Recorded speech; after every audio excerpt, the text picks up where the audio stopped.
আবারও মালদায় ফের শুট আউট, গুলিবিদ্ধ অসীম মণ্ডল নামে এক ব্যক্তি। মালদার কালিয়াচক থানার ভোলাইচক এলাকার ঘটনা। গত মঙ্গলবারই বৈষ্ণবনগর থানার রাধানাথটোলা এলাকায় মদের আসরে গুলিবিদ্ধ হয়ে মৃত্যু হয়েছিল এক ব্যক্তির। এরপর গতকাল রাতে আবার এই ঘটনা ঘটে। ঘটনা বলতে অসীম মণ্ডল আর বিকাশ মণ্ডল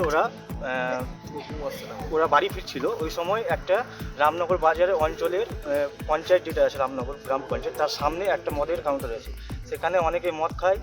ওখান থেকে ওরা বাড়ি ফিরছিল, ওরা দিয়ে আসছিল। দিয়ে আসার সময় একটা ৬-৭ জনের গ্যাং, সেটা আখন্দপুর অঞ্চলে হামেশা সবসময় ঘুরে বেড়ায়। সেই গ্যাংয়েরই ৬-৭ জন ছিল। সেই ৬-৭ জন ধরে একজনকে গুলি করেছে, একজনের মাথায় আঘাত, বন্দুক দিয়ে আঘাত করেছে।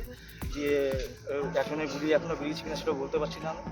ডক্টর বললো এখন অবস্থা খুব সিরিয়াস। আর এরা প্রতিদিন এরকম করে বেড়ায়। আর আমাদের যেটা থানা আছে, থানার পুলিশ প্রশাসনও জানে এই ব্যাপারটা, সেটা ওরাও কোনো অ্যাকশন নিচ্ছে না। আমি চাই যাতে এবার যেন অ্যাকশনটা নেওয়া হোক। যার গুলি লেগেছে স্যার কে হলো আপনার? সেটা আমার দাদা হলো অসীম মণ্ডল, আর যেটা মাথায় আঘাত করেছে বন্দুক দিয়ে সেটা আমার মামা হলো বিকাশ মণ্ডল। কেন মারলো এরা? কেন মারলো? এরা তো জমিতে চাষবাস করে খেটে খায়, এরা তো কোনো রাজনীতির সাথে বা কিছুর সাথে যুক্ত নেই। আর সেটা এলাকাবাসীও জানে এরা রাজনীতির সাথে যুক্ত নেই। তবে এদের উপরে এই মানে অন্যায়টা কেন করলো সেটাই আমার পুলিশ প্রশাসনের কাছে। কি নিয়ে মদ খাওয়ার প্রতিবাদ করেছিল? মদ খাওয়ার প্রতিবাদ এরকম না, মদ খাওয়ার প্রতিবাদ সেটা তো আমি জানি না, আমি কথা বলিনি। কিন্তু গুলি বেরিয়েছে, কোথায় গুলি লেগেছে? গুলি লেগেছে এখানে হাতের নিচে লেগেছে, কিন্তু এখনও মানে ডক্টর বললো যে গুলি বেরিয়েছে কিনা আমরা এখন বলতে পারবো না। কারা মারলো? কারা মারলো? কারা মারলো বলতে ওই আমি যার মধ্যে ওদের একটা গ্যাং আছে। কি নাম ওদের? ওরা সব একটা অরুণ মণ্ডল নামে একটা গ্যাং আছে। অরুণ বলে ওদেরই সব ওরই সব ছেলে পুলে গেল। গুলি মেরেছেটা কে? মেরেছে এটা উজিরপুরের একটা ছেলে, প্রদীপ মণ্ডল ওর বাবার নাম। ওর ছেলের নাম হচ্ছে অপরাজিৎ মণ্ডল। ওখানে কি মদের দোকান টোকান আছে কি? হ্যাঁ, মদের দোকানে ওখানে মদ বিক্রি হয়। আর ওরা বিজেপি পার্টির সাথে যুক্ত। পুলিশ কি জানে? পুলিশকে জানিয়েছো? পুলিশকে জানিয়েছি, পুলিশ আমাকে ফোন করেছে। গন্ডগোলটা কি সেটাই তো বলতে পারছি না, গন্ডগোলটা কী নিয়ে সেটাই বলতে পারছি না।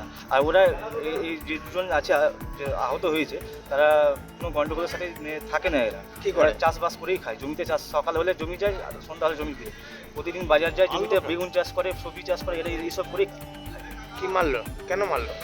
স্পষ্ট না। ও কটা গুলি চলেছে? কী মারলো বলতে কি, হয়তো এটা যখন যাকে পারে এরকম করেই বেড়ায়।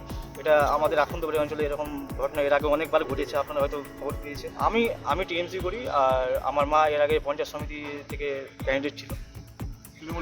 হ্যাঁ। কারা মেরে? পুলিশকে জানে? পুলিশকে কোনো অ্যাকশন নিচ্ছে না?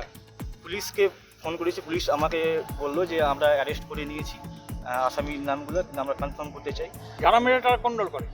তারা বিজেপি করে, কিছু কিছু লোক কংগ্রেস করে। এরা আগে বিজেপি করতে, এখন Congress. Bureau news Bangla Times.